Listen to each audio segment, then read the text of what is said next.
Olá, irmãos, a graça e a paz do Senhor Jesus, tudo bem com vocês? Estamos aqui mais uma vez para compartilhar uma palavra devocional, para que você possa meditar, para que Deus possa ministrar o seu coração de uma maneira viva e poderosa.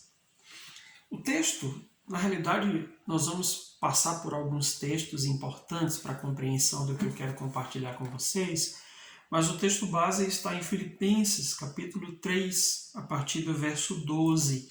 Nós vamos ler, dentre outros textos, esse em especial, Filipenses, capítulo 3, do verso 12 ao verso 14.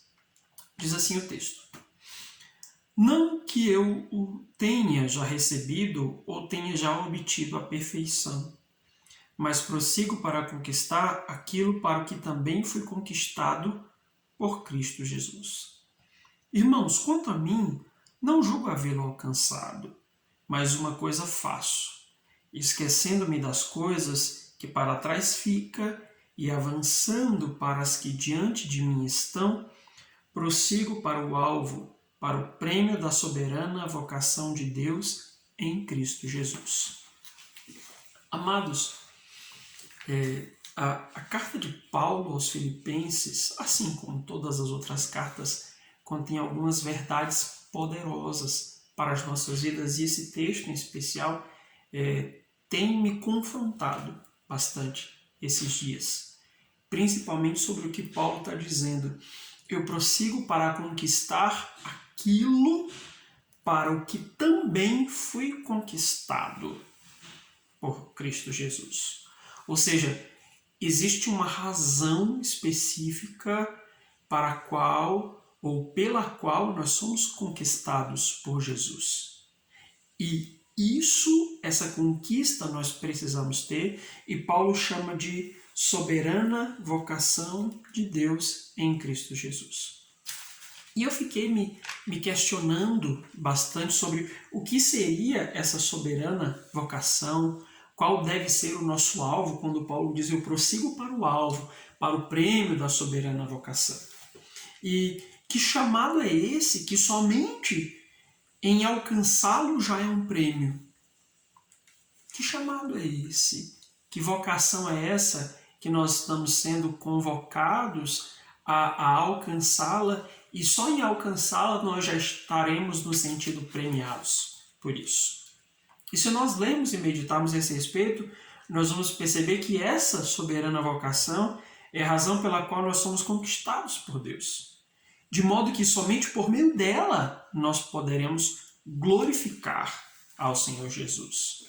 Então, definitivamente, nós precisamos entender o que significa essa soberana vocação. Mas antes de prosseguir, eu quero trazer um relato desses dias, essa semana. Eu estava num momento específico no trabalho a respeito de uma situação difícil, chata, que aconteceu e que me desorganizou um pouco. E de repente alguém, talvez sem intenção, foi grandemente usado por Deus quando me confrontou acerca da minha atitude, me convocando a olhar para aquela situação ou a agir de acordo com aquela situação que estava acontecendo a partir da palavra de Deus, a partir da minha fé.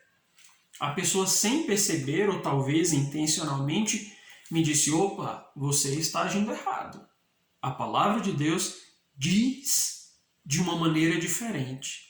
E é a partir do que diz a palavra que nós precisamos agir. E aquilo mexeu bastante comigo. Me fez pensar sobre quantas vezes nós temos agido de uma maneira diferente do que a palavra de Deus realmente diz. Quantas vezes nós temos agido à altura daquilo que já sabemos que precisamos agir. Ou seja, na maior parte das vezes, ou em muitas vezes, nós acabamos esquecendo os preceitos que regem a nossa fé e escorregamos, fazendo coisas de acordo com o nosso sentimento, com a nossa vontade, com o nosso pensamento, com a nossa atitude. E aí, quando eu leio esse texto de Paulo sobre a soberana vocação, e estudando, tentando me aprofundar nesse texto, nós percebemos que a soberana vocação ela está intimamente relacionada a, ou ela se resume em, o processo de maturidade que nos transforma à semelhança de Cristo. Cada crente foi chamado com esse objetivo, de tornar-se semelhante a Jesus. Essa é a nossa vocação. Esse é o alvo que devemos perseguir constantemente, que deve ser o nosso maior objetivo. E nesse texto, Paulo, ele usa uma comparação do velocista, que é como se fosse a nossa caminhada cristã. E nós precisamos estar correndo, nos esforçando a cada dia para não somente não ficarmos parados, para não somente não ficarmos para trás, mas que possamos chegar exatamente no alvo.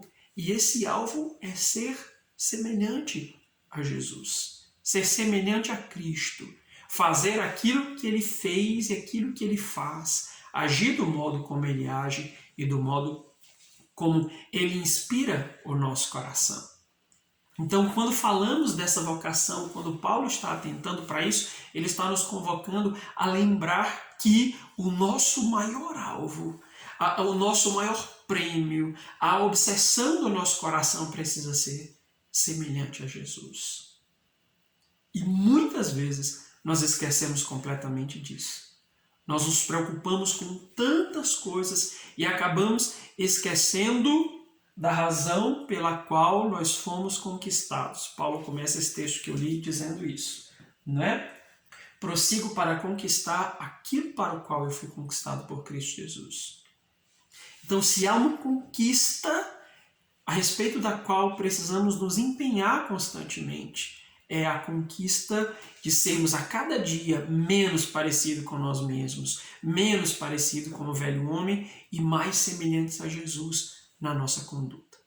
Lá em Romanos, capítulo 8, versículo 29, Paulo diz, e eu convoco você a ler a partir do versículo 26, mas no verso 29 ele diz, porquanto aos que de antemão conheceu, também os predestinou para serem conformes à imagem de seu Filho, a fim de que ele seja o primogênito dentre muitos. Ou seja, Jesus é o primogênito dentre muitos que são semelhantes a ele. De modo que a nossa caminhada cristã, o processo de maturidade, ele está intimamente atrelado ou tem como objetivo específico é nos moldar conforme o coração de Jesus. E eu listei 4 coisas que eu quero compartilhar com vocês em 4 textos específicos do apóstolo Paulo, que ele nos mostra que atitudes, que coisas temos que ter, que nos torna semelhantes a Jesus. A primeira delas é no sentir. Temos que ser semelhantes a Cristo no modo como sentimos. Lá em Filipenses, capítulo 2, do verso 5 a 8, ele nos diz, tende em vós o mesmo sentimento que houve também em Cristo Jesus. Pois ele, subsistindo em forma de Deus, não julgou como usurpação ser igual a Deus. Antes, a si mesmo se esvaziou, assumindo a forma de servo, tornando-se semelhante de homens e reconhecido em figura humana, a si mesmo se humilhou, tornando-se obediente à morte de cruz. Esse sentimento que precisa permear o nosso coração. E isso é interessante, porque o nosso coração é visitado por tantos sentimentos, mas a humildade, essa sensação de que eu preciso me esvaziar cada dia de mim mesmo, daquilo que pretensamente eu acredito que sou, para me tornar semelhante ao Senhor na morte de cruz. Ou seja, em viver crucificado, como o próprio Paulo disse, já estou crucificado. Em segundo lugar, nós temos que ser semelhantes ao Senhor Jesus no falar. Na maneira como nós falamos, naquilo que nós falamos. E aí o próprio Paulo em Efésios, capítulo 4, versículo 29, ele diz uma coisa interessante. E mais uma vez, convoco vocês a lerem o texto inteiro. Não saia da vossa boca nenhuma palavra torpe, e sim, unicamente, a que for boa para edificação, conforme a necessidade, e assim transmita graça aos que ouvem. Então, como tem sido o nosso falar? E esses dias eu fico pensando sobre a maneira como eu falo, aquilo que eu falo, se realmente está glorificando ao Senhor, se as pessoas que me ouvem olham e dizem, esse é o Braz ou ele está parecendo com Jesus? E muitas vezes, de fato, eu não pareço com Jesus. Na minha forma de falar, naquilo que sai da minha boca. Mas Paulo diz, não permitam que saia da vossa boca palavras torpes. Porque aquilo que sai da nossa boca é aquilo que está alimentando o nosso coração.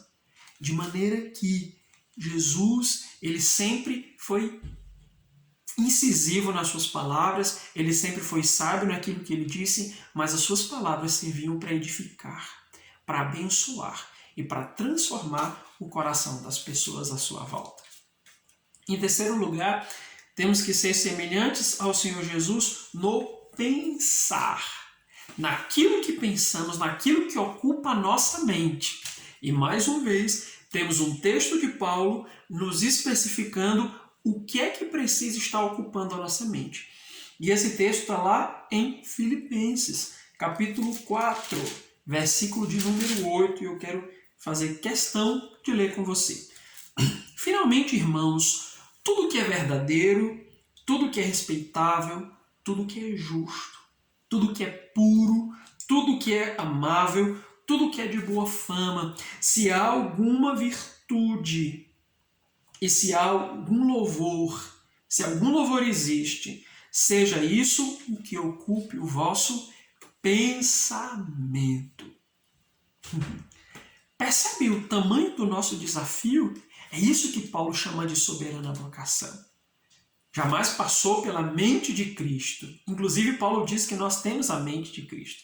Jamais passou pela mente de Cristo algo que não era respeitável, algo que não era justo, algo que não era dotado de virtude. E é isso que Paulo diz, se ocupe o pensamento de vocês. Percebe não somente o tamanho do nosso desafio, mas o quanto precisamos depender do Senhor para que isso se torne realidade.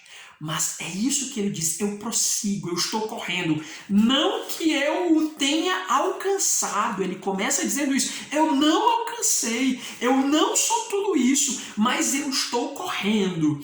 Eu prossigo, eu não parei, eu não desisti desse objetivo, eu vou chegar nesse alvo, eu vou empenhar a minha vida em alcançar a soberana vocação de ser semelhante a Cristo. Esse deve ser o empenho do nosso coração, olhando para o tamanho do desafio que isso é. E essa, definitivamente, é uma ação do Espírito Santo de Deus para nós.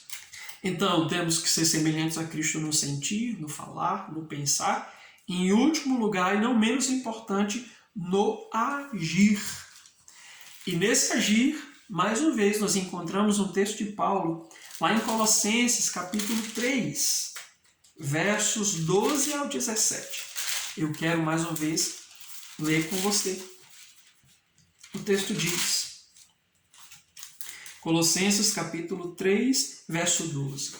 Revesti-vos, pois, como eleitos de Deus, santos e amados, de ternos afetos de misericórdia, de bondade, de humildade, de mansidão, de longanimidade.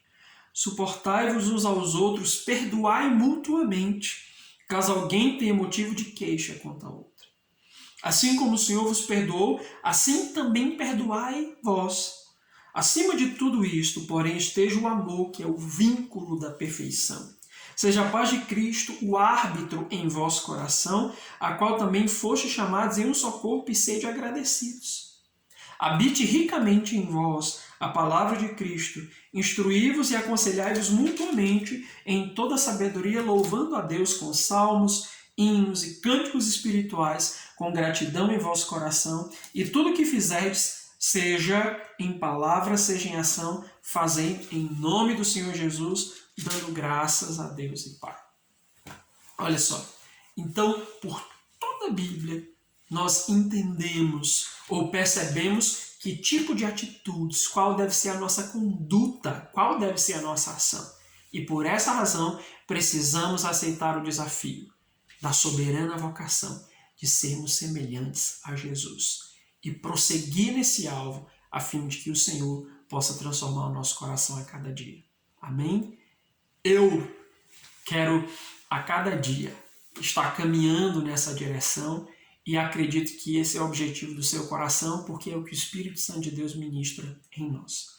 Deus abençoe sua vida, sua casa, em nome de Jesus.